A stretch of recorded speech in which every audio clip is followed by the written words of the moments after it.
Ganito kasimple lang ang buhay namin sa probinsya pag may saluyot. Hello, hello mga kalakay. Sino sa inyo kumakain ng ganito? Saluyot. Ayan oh. Saluyot, marami to sa paligid lang, hindi tinatanim.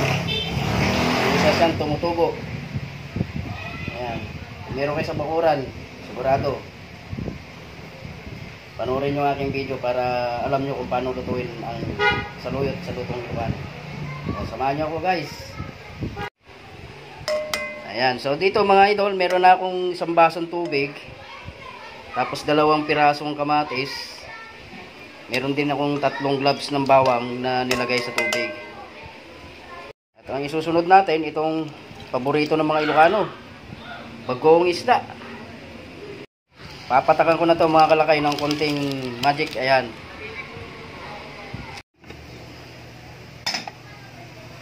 Ayan. So pag ganyan guys, kumukulo na, kailangan pa rin natin lutuin ng gusto yung kamatis.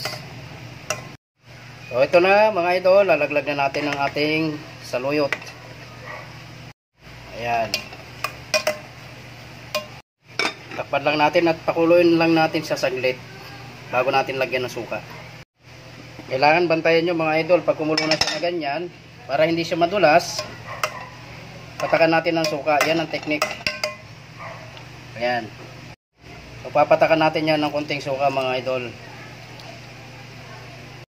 Yan ang technique sa pagluluto ng saluyot para hindi madulas mga idol. Kasi yung iba ayaw nang madulas. So pag naluto yan mga idol, hindi madulas yan. Bago ko nga pala makalimutan, syempre dahil mahilig ako sa sili, lalagyan ko yan ng siling pansigang tsaka siling labuyo. Check natin mga kalakay. Ayan, ang bango mga kalakay ng ating saluyot. At syempre mga kalakay, para naman sumarap ang ating gulay, lalagyan natin yan ng pritong isda, yung galunggong.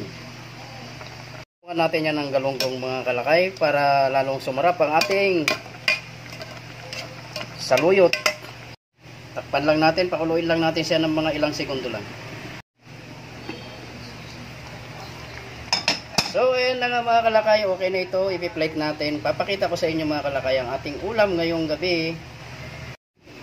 Ayan, i-plate na natin ang ating simpleng ulam mga kalakay. Ang ating saluyot. Tumutubo lang to kung sa tabi-tabi mga kalakay. Kung meron kayong tanim na kamatis, yan, gawin nyo na ito sa inyong bahay. Simpleng buhay, simpleng ulam. At ipapatong na rin natin ang ating galunggong. Yan, pinaka-design niya ang ating galunggong mga kalakay.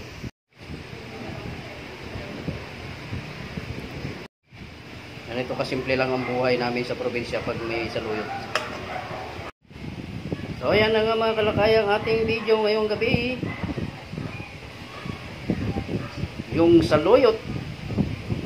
Ayan. Ang technique mga kalakay pag magluluto kayo ng saluyot, pakuluin nyo muna saglit bago nyo lagyan ng suka. Kasi kung isasabay nyo yung suka, makunat naman. Kung hindi nyo nalagyan ng suka, matulas. Ayan ang technique mga kalakay. So maraming salamat sa inyong panunood.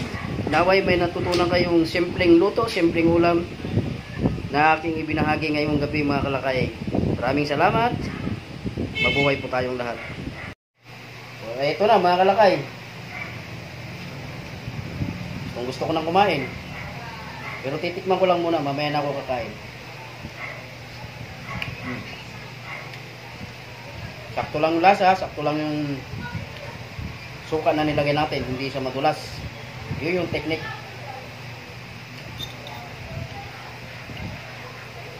Kanin na lang kulang mga kalakay.